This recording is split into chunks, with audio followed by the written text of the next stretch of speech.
All right, hello everyone. Welcome to our next episode, and we're out in the community. Our video has brought us to Middlebury, where we are exploring the next state historic marker on our list, Krider Nursery's World's Fair Garden. So the community has recreated this garden. So what we're going to do today is take a walk around the garden, tell you the history of Krider Nurseries and how this garden came to be during the Century of Progress Exposition in the 1930s. So let's take a look around, and first we'll start off how Krider Nursery got its start. So we've moved a little bit further into the World's Fair Garden here, and let's talk about how Krider Nursery got started.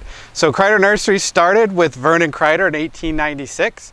He was working as a teacher and looking to provide a side income. He takes 30 acres of berries and starts to grow them as a side business.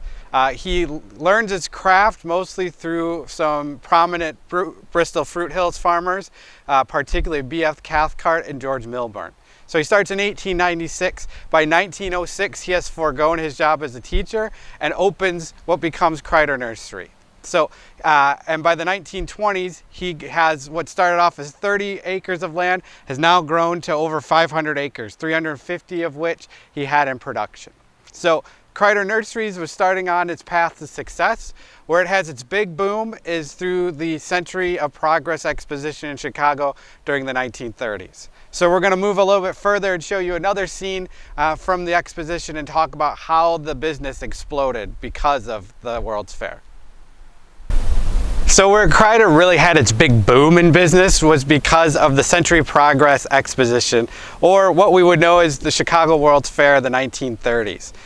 They were responsible for creating what was known as Krider's Diversified Gardens, and they had displays all throughout the exposition.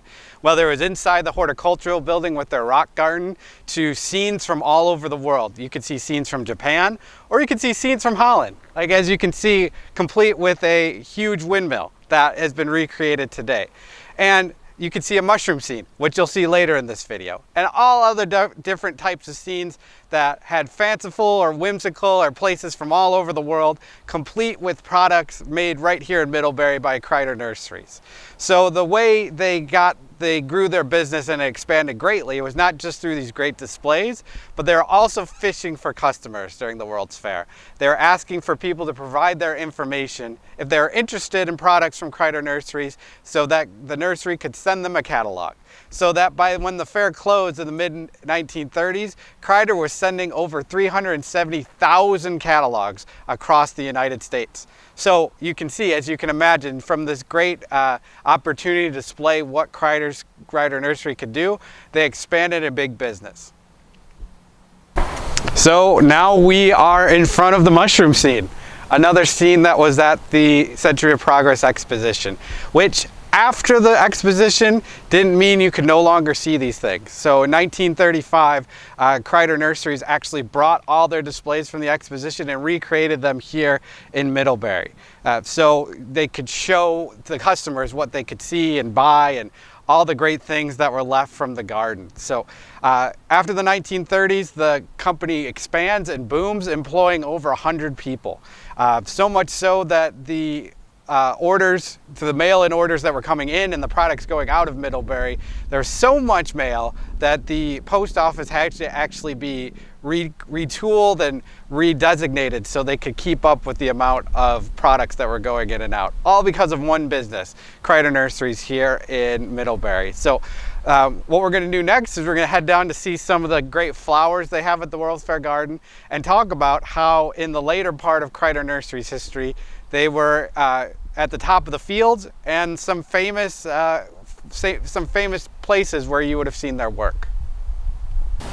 So during the 1940s, Krider continued to lead the field, mostly through its purchase of the thornless rose patent. So they didn't develop the thornless rose, but in 1946, they paid what was at the time the most expensive price for just a single patent for a thornless rose, a rose that had been hybridized to not have thorns, but also a wall-hanging hybrid species of rose as well. So they paid $11,000 in 1946. Imagine how much money that would be today. And that's why it held the record for, at the time, the most amount of money that one nursery ever paid for just a patent. Not seeds, not how to grow it, just a patent that showed how to grow it. and then Krider Nurseries would grow this and continue to expand their businesses.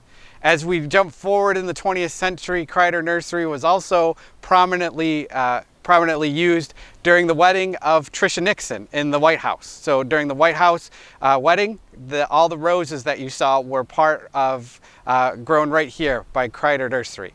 So with that being said, we're gonna finish our tour at the end, at the historic marker again, and talk about the end of Krider Nursery and what happened and why this park is still here today. All right, so here we are at the end of the tour with the other side of the state historic marker, which really tells the concluding history of Krider Nurseries. So Krider Nurseries continued to operate all the way up till 1990 when it closed its doors. It was the second longest continuous running business in Middlebury. For one time, it was the largest employer in Middlebury, and it closed shop in 1990.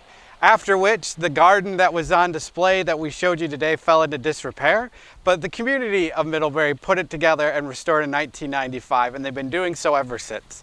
So that tells the story of Krider Nursery and their involvement in the Century of Progress Exposition. If you want to see more and take in this beautiful park, I really encourage you, especially now when the weather's nice. You can take in and see all the sights and all the things that we showed you, and it's really a great place to spend some time and kind of relax and take in some nature.